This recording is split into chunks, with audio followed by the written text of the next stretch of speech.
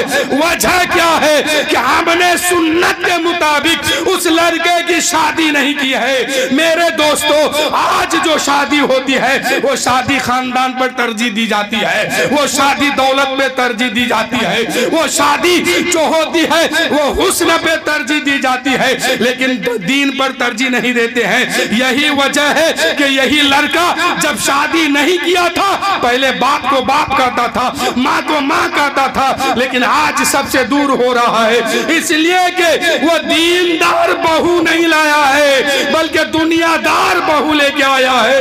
اب یہ منحوس گھر میں آیا ہے، یہ منحوس کا قدم جب گھر میں پڑا گھر کی نحوست پھیل گئی، گھر کی برکتیں ختم ہو گئی۔ اس لیے میرے بھائیوں، آپ لڑکی دیکھنے جاؤ، آپ لڑکی تلاش کرنے جاؤ تو پہلے دیندار دیکھو کہ دین پر چلنے والی ہے کہ نہیں، نماز پڑھنے والی ہے کہ نہیں، روزہ رکھنے والی ہے کہ نہیں، عبادت کرنے والی ہے کہ نہیں۔ اے میرے بھائیوں، اگر دین پر چلنے والی کو بہو بنا کے لاؤ گے، نماز پڑھنے والی کو بہو بنا کے لاؤ گے، اس کا قدم آپ کے گھر میں بعد میں آئے گا۔ اللہ کی رحمت آپ کے گھر میں پہلے نازل ہو جائے گی، اللہ کی رحمت آپ کے گھر میں پہلے ہی برسنے لگے گی۔ اس لیے آپ دین پر ترجیح دیجئے۔ ہاں، دین کے ساتھ اگر حسن اچھا ہے تو بہت اچھا ہے، دولت ہے بہت اچھا ہے، خاندان ہے بہت اچھا ہے، لیکن آپ کو پہلے ترجیح کہاں دینا ہے کہ جب بھی کھوجنے جائے تو دیکھے کہ دیندار ہے کہ نہیں، دین پر چلنے والی ہے کہ نہیں۔ اس لیے کہ میرے دوستو، اگر کنیز فاطمہ کو بہو بنا کے لاؤ گے تمہارے گھر کو گھر رہنے نہیں دے گا، گھر رہنے نہیں دے گی، بلکہ وہ جنت کا ایک ٹکڑا بنا کے چھوڑے گی۔ صرف لڑکی نہیں، لڑکا بھی کھوجے تو دیندار۔ آج ہوتا کیا ہے، ہم لڑکے کی آمدنی کو دیکھتے ہیں، ماسٹر صاحب، ڈاکٹر صاحب، انجینئر صاحب کتنا کماتا ہے، 50,000، 60,000، 1 لاکھ، 1.5 لاکھ روپیہ مہینہ۔ ہم سوچتے ہیں، آپ سوچتے ہیں، لڑکی کا باپ سوچتا ہے کہ میری بیٹی کے لیے یہ دولہا اچھا ہے، بڑی اچھی آمدنی ہے، یہ میری بیٹی کو خوش رکھے گا۔ میرے دوستو، ہم نے 50,000 کی آمدنی کو دیکھا ہے، 1 لاکھ کی آمدنی کو دیکھا ہے، اس 1 لاکھ کی آمدنی کے اندر، اس 50,000 کی آمدنی کے اندر چھپا ہوا شرابی کو نہیں دیکھا ہے، چھپا ہوا جواری کو نہیں دیکھا ہے، چھپا ہوا عیاشوں کو نہیں دیکھا ہے۔ آپ لڑکا کھوجنے جائیے تو سب سے پہلے دین دیکھیے کہ نماز پڑھنے والا ہے کہ نہیں، روزہ رکھنے والا ہے کہ نہیں، سنت مصطفیٰ پر عمل کرنے والا ہے کہ نہیں۔ اگر نبی کی شریعت پر عمل کرنے والا ہے، نبی کی سنت پر عمل کرنے والا ہے، نماز پڑھنے والا ہے، اگر وہ کم بھی کماتا ہے خوشی سے اس کو اپنا داماد بنا لو۔ اس لیے کہ ہم نے دیکھا ہے امیروں کے گھر میں وہ لڑکا جو 50,000 کماتا ہے، 1 لاکھ کماتا ہے، 1.5 لاکھ کماتا ہے، اس کے اندر چھپے ہوئے وحشت کو بھی میں نے دیکھا ہے کہ شرابی بھی ہے، جواری بھی ہے، جو لڑکی کو اٹھا کے لایا ہے اپنے سسرال سے، روز مار پیٹ ہوتا ہے، روز تکلیف اس کو دی جاتی ہے۔ کیوں دی جاتی ہے؟ ہم نے اس کے اندر آمدنی کو دیکھا ہے، اس کی کمائی کو دیکھا ہے، اس کے کاروبار کو دیکھا ہے، اس کے اندر دین نہیں دیکھا ہے، اس کے اندر شریعت نہیں دیکھا ہے، اس کے اندر سنت نہیں دیکھا ہے۔ ہمیں دیکھنا تو یہ چاہیے تھا کہ اس کے اندر دینداری ہے کہ نہیں۔ اگر دین دیکھ لیتے تو سب کچھ ہو سکتا تھا، لیکن آپ کی بیٹی کو وہ کبھی تکلیف نہیں پہنچا سکتا تھا۔ جو اللہ و رسول کی فرما برداری کرنے والا ہو وہ آپ کی بیٹی کو کبھی تکلیف نہیں پہنچا سکتا ہے۔ اب اس طریقے کو کیسے اپنائیے گا، کیسے دیکھیے گا؟ آج کل بہت چالاکی ہے دنیا میں۔ آپ دیندار سوچئے گا، لڑکا والا جان جائے گا، اسی دن نماز پڑھا دے گا اس کو، جو ہی وہاں سے باہر نکلے گا پھر نماز گائے۔ تو آپ جس بستی میں لڑکا تلاش کرنے جائیے تو پہلے اس کے گھر پہ مت جائیے، پہلے اس محلے کے مسجد میں چلے جائیے، ایک وقت 2 وقت کی نماز پڑھ کے دیکھیے کہ وہ لڑکا مسجد میں آیا ہے کہ نہیں آیا ہے، نماز پڑھنے والا ہے کہ نہیں ہے، مسجد کا عادی ہے کہ نہیں ہے، سنت پر چلنے والا ہے کہ نہیں ہے۔ جب دیکھیے کہ فلاں کا بیٹا نمازی ہے، فلاں کا بیٹا متقی ہے، فلاں کا بیٹا پرہیزگار ہے، جس کو آپ تلاش کر رہے تھے، اگر وہ مسجد کا نمازی ہے تو بڑی شوق سے اس کو اپنے گھر کا داماد بنائیے۔ اگر مسجد کا نمازی نہیں ہے، 1 لاکھ روپے کماتا ہو، لیکن ہرگز ایسے لڑکے کو اپنے گھر کا داماد نہ بنائیے، اس لیے کہ جو اللہ و رسول کا نہ ہوا وہ تمہاری بیٹی کا کبھی نہیں ہوگا۔ اور میں اس بات کو اکثر کہتا ہوں کہ اپنی بیٹی کو دولت دیکھ کے مت دو، کبھی وہ سسرال میں سکھ سے نہیں رہے گی۔ اپنی بیٹی کو اگر خوش رکھنا چاہتے ہیں تو دولت دیکھ کے نہیں، سنت مصطفیٰ دیکھ کر کے دیجئے، پھر آپ کی بیٹی چاہے آپ کے گھر میں ہو یا سسرال میں ہو، ہر جگہ وہ خوشی مچاتے ہوئے نظر آئے گی، خوش رہے گی۔ تو کیا دیکھنا ہے آپ کو؟ سنت دیکھنا ہے کہ ہم نے جس کو اپنے گھر کا داماد بنانے والے ہیں وہ نمازی ہے کہ نہیں، قرآن پڑھنے والا ہے کہ نہیں، روزہ رکھنے والا ہے کہ نہیں، اللہ کو سجدہ کرنے والا ہے کہ نہیں، اللہ و رسول کی فرمان پر عمل کرنے والا ہے کہ نہیں، سنت پر چلنے والا ہے کہ نہیں۔ اور میں ان بہنوں سے بھی کہتا ہوں، اے بہنوں، جو لڑکا نماز نہیں پڑھتا ہے خبردار ایسے لڑکوں سے شادی مت کرو، اس لیے کہ جو منحوس خدا کا نہ ہو سکا وہ تمہارا کیا ہوگا، جو خدا کا نہیں ہو سکا، رسول کا نہ ہو سکا، وہ تمہارا کبھی بھی نہیں ہوگا، وہ تمہارا فرمانبردار کبھی بھی نہیں ہوگا۔ تو شادی کیسے کرنی ہے؟ سنت پر عمل کر کے شادی کرنی ہے، تو پھر یہ شادی انشاءاللہ یہ رشتہ ہمیشہ ہمیشہ قائم رہے گا۔ آج کوٹ کچہری میں جو معاملہ شادی بیاہ والا چلتا ہے، جھگڑا لڑائی فساد فتنہ جو چلتا ہے، کیوں چلتا ہے؟ لوگ داماد بنانے سے پہلے اس کی آمدنی کو دیکھتے ہیں، اس کی شہرت کو دیکھتے ہیں کہ یہ کتنا بڑا آدمی ہے، کس خاندان کا ہے، کیا حیثیت ہے اس کی، اس پہ ترجیح دیتے ہیں۔ لیکن حضور فرماتے ہیں کہ دین پر ترجیح دو تو زیادہ بہتر ہے۔ دین کے ساتھ ساتھ خاندان بھی اچھا ہونا چاہیے، دولت والے بھی ہونا چاہیے، شہرت والا بھی ہونا چاہیے، سب کچھ ہو لیکن دین پر چلنے والا ہو، سنت مصطفیٰ پر عمل کرنے والا ہو، تب جا کر کے ایسا دلہن بھی کھوجئے، ایسا دولہا بھی کھوجئے اور ایسی دلہن بھی تلاش کیجئے۔ میں صرف ایک پارٹی کو نہیں کہہ رہا ہوں، میں دونوں فرد کو کہہ رہا ہوں۔ لڑکا بھی تلاش کیجئے تو سنت پر چلنے والا، لڑکی بھی تلاش کیجئے تو کنیز فاطمہ بن کر زندگی گزارنے والی تلاش کیجئے، تب جا کر کے دونوں طرف سے خوشحالی لوگ ہوں گے۔ میرے پاس بہت لوگ آتے ہیں ایک ہی مسئلہ لے کے، زیادہ تر کیا، ہمارا داماد جو ہے ہماری بیٹی سے بار بار لڑتا ہے، جھگڑتا ہے، ماں باپ کا کہنا مانتا ہے، اس کا نہیں مانتا ہے، ماں باپ کا مانتا ہے تو بہت اچھا کرتا ہے، لیکن بیوی کا بھی ماننا چاہیے۔ لیکن مانے گا کیسے؟ شادی سے پہلے اس بات کو بھول گیا تھا کہ ہمیں کیا دیکھنا ہے، ہمیں کیا تلاش کرنا ہے۔ اس لیے ہم نے جو ہے دین کو تلاش نہ کر کے دنیا کو جب تلاش کیے ہیں تو شادی کے بعد تو تکلیف ہوگی۔ اس لیے چاہے ہم ہو یا آپ ہو یا کوئی بھی ہو، سب سے پہلے بحیثیت مسلمان ہم اپنے لیے گھر کی بہو کھوجے یا داماد کھوجے، دونوں میں سنت دیکھیں کہ سنت پر چلنے والی ہے کہ نہیں، شریعت پر عمل کرنے والے ہیں کہ نہیں، تب اس رشتے کو منظور کیجئے۔ اس لیے کہ اگر شریعت پر چلنے والی بہو کو لے کے آؤ گے، شریعت پر چلنے والے کو داماد بناؤ گے، فائدہ کیا ہوگا جانتے ہیں؟ اگر آپ کا بیٹا